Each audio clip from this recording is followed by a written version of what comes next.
આગળ વાત કરીશું અમરેલીના બાબરાના ફલઝર ગામ પટેલ દરબાર વચ્ચે જૂથ અથડામણ થયું છે. લગ્નના ફુલેકામાં ટ્રેક્ટર ઘોડીને અડતા બંને જૂથો આમને સામને આવી ગયા છે. અથડામણના કાર ચડાવતા કાઠી યુવક મહેન્દ્રવાળાનું મોત. બંને પક્ષના 7 લોકો ઈજાગ્રસ્ત, 4 ગોંડલ અને 3 બાબરામાં સારવાર હેઠળ.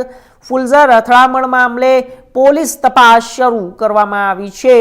2 જૂથો વચ્ચે અથડામણ થયું છે. લગ્નની અંદર આમને સામને એકબીજાને કાર અથડાતા આ ઘટના બની છે. આપને જણાવી દઈએ કે તેની અંદર 7 લોકો ઈજાગ્રસ્ત થયા છે અને આ સાથે જ બંને પક્ષ તરફથી અનેક લોકો ઘાયલ પણ થયા છે. લગ્નના ફુલેકામાં ટ્રેક્ટર ઘોડીને અડતા આ ઘટના બની છે અને બંને જૂથો આમને સામને આવીને એકબીજા ઉપર મારામારી કરી હતી અને કાઠી યુવક મહેન્દ્રવાળાનું જેની અંદર મોત થયું છે. આપને આ સમાચાર સીધા લાઈવ દ્રશ્યો બતાવી રહ્યા છે કે જ્યારે અમરેલીના બાબરાની અંદરની આ ઘટના છે. એક પરિવાર તરફથી જ્યારે ઉત્સાહ અને આનંદનો માહોલ હતો અને થોડાક જ સમય બાદ તે ઉત્સાહ અને આનંદ દુઃખની ઘટનામાં ફેરવાઈ ગયું. તો આ વિષય ઉપર વધુ માહિતી માટે અશોક માણવર અમારા સંવાદદાતા જોડાઈ ગયા છે અમારી સાથે. શું છે આખી ઘટનાનું તાગ મેળવીશું. અશોક, આ ઘટના સામે આવી છે અમરેલીથી, બાબરાથી, કે જ્યારે લગ્ન પ્રસંગની અંદર આવી અરાજકતા ફેલાવનારા અને એકબીજા સામે મારામારી કરનારનો કેસ સામે આવ્યો છે. શું સામે આવ્યું છે?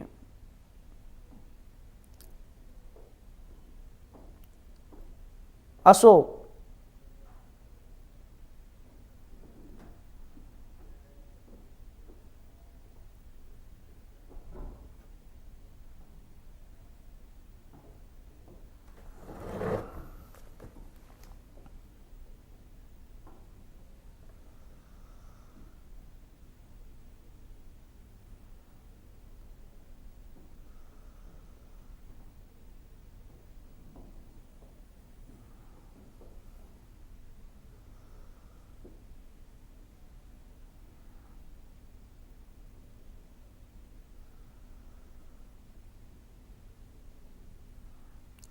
જી, આમાં હજુ બીજા કેટલા લોકોના મોત થયા છે તેવું કંઈ સામે આવ્યું છે અને અત્યારે હાલ પરિવારજનોની શું સ્થિતિ છે?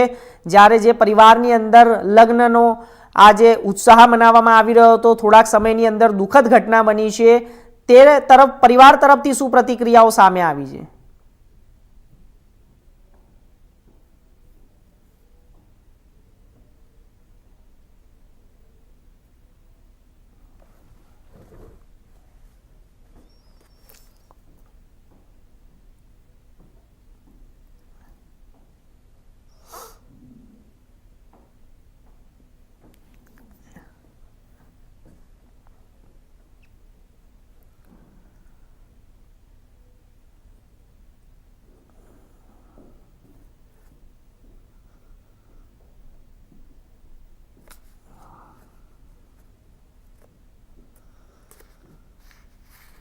જી ચોક્કસથી અશોક, માહિતી આપવા માટે આપનો ખૂબ ખૂબ આભાર.